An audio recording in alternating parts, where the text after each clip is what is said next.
राजस्थान, मध्य प्रदेश और छत्तीसगढ़, इन 3 राज्यों में बीजेपी ने ऐतिहासिक जीत दर्ज किया। राजस्थान में इसलिए क्योंकि पार्टी को लग रहा था कि कई मुख्यमंत्री पद के दावेदार हैं, पार्टी को लग रहा था अंदरूनी कलह है, पार्टी को लग रहा था अशोक गहलोत ने अपनी चालें बढ़िया चली हैं। ऐसे में राजस्थान में 3 महीने पहले लग रहा था पार्टी ने अपना होमवर्क करना भी शुरू नहीं किया है। वही हाल मध्य प्रदेश का था।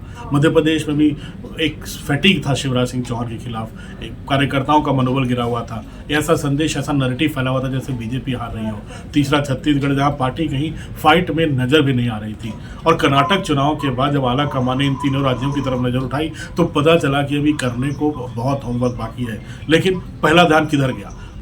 सबसे पहले प्रधानमंत्री मोदी ने गृह मंत्री अमित शाह को बुलाया। उनके नंबर 2 माने जाते हैं, उनके जो भी सोचते हैं प्रधानमंत्री उसको इम्प्लीमेंट करने में माहिर माने जाते हैं अमित शाह ने तीनों राज्यों की चुनाव की कमान संभाली। सबसे पहला काम किया, तीनों राज्यों में कार्यकर्ताओं की बैठकें शुरू की बूथ स्तर पर। अगर मध्य प्रदेश में अब से 2 महीने पहले जून में प्रधानमंत्री ने एक वर्कर्स कन्वेंशन को बूथ लेवल के कार्यकर्ताओं का एक बड़ा सम्मेलन भी संबोधित किया। उसके बाद अमित शाह ने जो पहली वर्कर्स की मीटिंग ली वो मालवा इलाके के इंदौर में ली। और ये बड़ा सिंबॉलिज्म था, काफ़ी बड़ा संकेत था कि मालवा, जहाँ से 66 विधानसभा की सीटें हैं, वहाँ बीजेपी उसको कितनी तवज्जो देने वाली है। महाकौशल में उन्होंने वर्कर्स की मीटिंग की बूथ लेवल पे। तो पहला काम अमित शाह ने किया और वो छत्तीसगढ़ गए। छत्तीसगढ़ में देर रात तक मीटिंग की।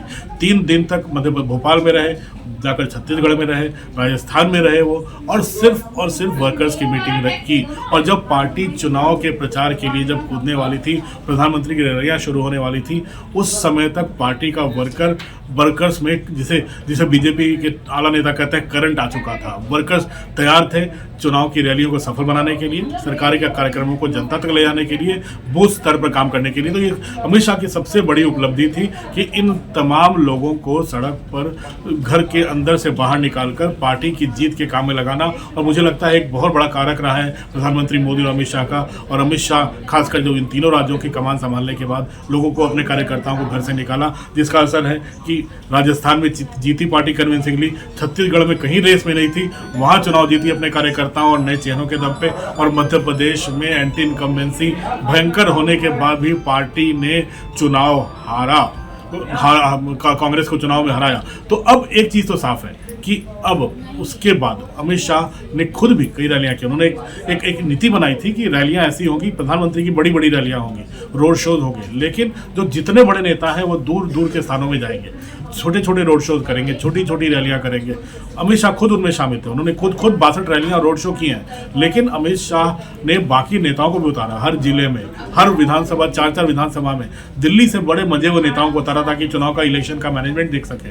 और पार्टी ने इन तीनों राज्यों में अमित शाह ने ऐसे लोगों को प्रभारी बनाकर भेजा जो सिर्फ पार्टी का काम देख रहे थे, कार्यकर्ताओं का मनोबल बढ़ा रहे थे, कार्यकर्ताओं को घर से निकालने का काम कर रहे थे। जैसे भूपेंद्र यादव और अश्विनी वैष्णव अगर भोपाल में थे तो ओम माथुर और नितिन नवीन रायपुर में काम कर रहे थे। और रायपुर और छत्तीसगढ़ की जीत खासकर काफ़ी मायने रखती है। और मेरे ख्याल से सबसे ज़्यादा प्रधानमंत्री को अगर खुशी किसी बात से मिली होगी वो छत्तीसगढ़ में, जहाँ पार्टी किसी भी नैरेटिव में अपने आप को सामने नहीं पा रही थी, हर कोई उसे छत्तीसगढ़ हारा हुआ मान रहे थे, वहाँ पार्टी ने अपने दम पर बहुमत हासिल किया है, वो भी तब से ज़्यादा जब रमन सिंह 3 बार चुनाव जीत कर आए थे। तो मुझे लगता है कि एक बहुत बड़ी उपलब्धि रही है अमित शाह की कि उन्होंने प्रधानमंत्री के निर्देश के बाद तीनों राज्यों की कमान संभाली, राजस्थान में गुटबंदी बंद की, कार्यकर्ताओं का मनोबल बढ़ाकर 55 नए चेहरे दिए उन्होंने छत्तीसगढ़ में, और साथ ही साथ मध्य प्रदेश में ऐसी कमान संभाली और ऐसा संदेश दिया बड़े बड़े नेताओं और मंत्रियों को चुनाव में उतारकर,